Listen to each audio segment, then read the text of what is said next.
going on, guys? Eric here, and I'm just getting a nice practice session in. As you can see, I'm pretty darn sweaty because I'm just shedding it up in here. You know, I got these new Dave Weckl sticks. I really like them a lot, and as you can see, I've just had them for, I don't know, a week or so, and they are just shredding apart. So I've just been having a good time shedding wood today, and wasn't really planning on filming anything, but I figured, hey, you know what? I gotta post a video to YouTube because it's been a while. I gotta get to my subscribers and let them know what I'm working on. So that was just a groove that you heard that I've been working on. So I'm working on getting it clean, getting it sounding smooth. So I hope you guys enjoyed that. But I want to do a video on, you know, how to always get better at drumming and always be improving at your craft.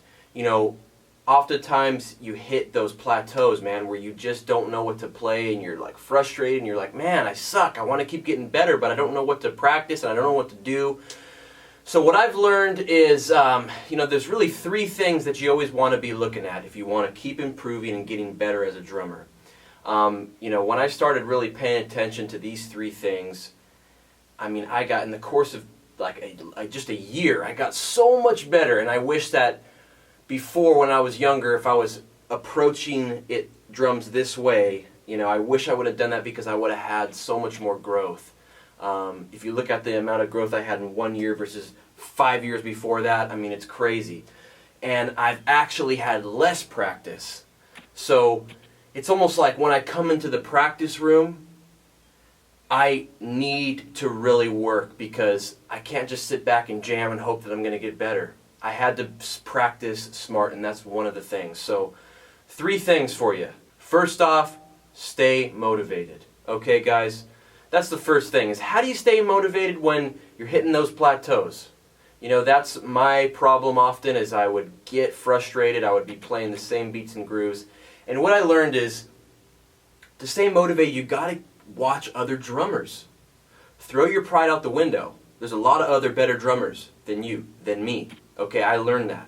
Man, when I started watching other drummers, I realized I don't know anything. I gotta watch these other amazing drummers that come out with great DVDs. They come out with how they practice. They come out with, you know, it's just, you don't even have to watch their practice routines, anything like that. All you have to do is just watch them play. Watch them play for shows. Watch them play in their solos. And the more you just listen to good drumming, the more it's automatically going to start showing up in your playing. So that's number one. In order to stay motivated, watch other drummers that inspire you, that are better than you, that you look up to. And keep a nice, you know, at least 3 or 4 or 5 guys that you're watching, that you're staying motivated by. You know, I like to watch certain guys that they just motivate me, they just inspire me to go play. And after I watch some of their stuff, I feel more inspired. And I feel like I play a lot better, and it keeps me going, and it gives me a lot of ideas. So that's number one. Number two is, what are your weak links? Find your weak links as a drummer, and then focus on them in your practice time. For me, I realized my foot is not where I want it to be. You know, maybe it's because I had a lot of the time practicing on a pad.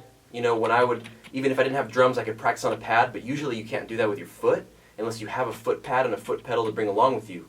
So at least for me, my foot growth, as far as speed and stamina, have been behind my hands. My hands, I mean, it was easy to get them fast after a while, and then it's just maintaining, really. As long as you practice your rudiments on a regular basis, you're going to maintain. But I've really had to work on training my actual foot to get faster. And I'm actually going to be coming out with about 3 lessons on building foot speed, because I came up with this really good one that's helped me a lot. And there's 2 other ones I've learned that are also helping me. So I'm going to share them with you guys as well. So stay tuned for that. So focus on your weak links. Find what they are. Don't be afraid to seek out your weak links. I know sometimes pride gets in the way. You want to sit down and you want to make yourself feel good by just playing what you're good at. But if you never play what you're not good at, you're never going to improve on those things. It's like a drum line. A drum line's only as good as its weakest player. That guy needs to work on his chops. That specific, you know, whatever it is, your leg, your hands, if it's groove weakness, if it's fill weakness, if it's vocabulary, if it's rudiment weakness, you know, whatever it is that's holding you back, in your practice routine, spend time, really focusing on that. At least set aside like 10, 15, 20 minutes just to dedicate when you practice. And you'll see, man, once you start focusing on your weak links, you play better, and it's more fun in the long run. You're going to just be a better player. So don't ignore your weak links. Go after them and get them strong. Okay? The last one is practice smart. So like I said before, I got married. I have a baby on the way. I'm always working. I have tons of things going on in my life.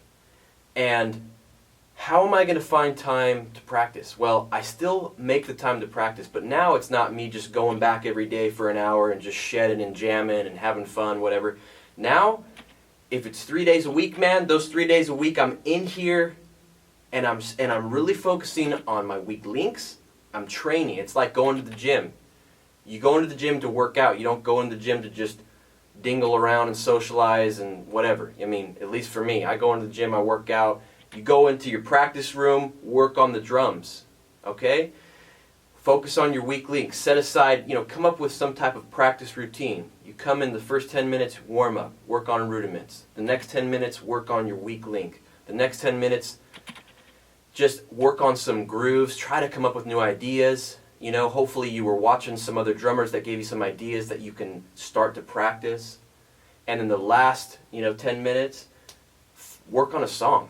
Like a drum cover. In my last drum cover I just did, I worked on that. Every practice routine I was spending time on that one. And if you haven't seen that drum cover, check it out. It's a Marshmello song, super cool, electronic music. I spent a lot of time on that. In fact, I'll try to put a link somewhere in this video or go down below and check it out and watch the drum cover. Give me some views, help me out, spread the word. I've spent a lot of time on that. Anyways, so that is the 3 main things, guys. Be motivated. Watch other drummers that inspire you. The second one, find your weak links. Focus on those. The third one, practice smart. And when you go into the practice room, set aside practice time to train. And then don't, ignore the fun part of drumming and forget why you started playing in the first place. Play some music. Have fun. If it's a gig you're preparing for, set aside the time to prepare for the gig in the beginning so you get that nice and solid while you're fresh, and then spend the rest of the time jamming out. And I've found that to be a really helpful routine and 3 things that I can always focus on to get better as a drummer. So I hope that advice is helpful. And like I said, when I started, even though I didn't have as much practice time in the last few years of my life, I got better than I did before when I had more practice time. Because I was coming in with a plan, and I was really taking action and learning. So that's my advice I wanted to share with you guys. It's kind of just like a non-drumming lesson. But I hope you take something from it. And make sure, guys, if you need some practice material and you want to work on, linear chops, learning how to play linear chops, linear grooves, linear fills, you want to work on rudiments, you want to work on how to improve your grooves, or if you're just a brand new beginner and you don't know where to start, check out my website, fisherdrumming.com, and I have lessons on there. Some are free and some are super cheap, like the price of a cup of coffee. So you can learn the drums and keep growing, and that's a good tool that you can utilize. fisherdrumming.com. So stay inspired on there if you need some lessons. But subscribe to the channel, guys, and I hope all this was helpful for you. I'll see you on the next lesson. Thanks.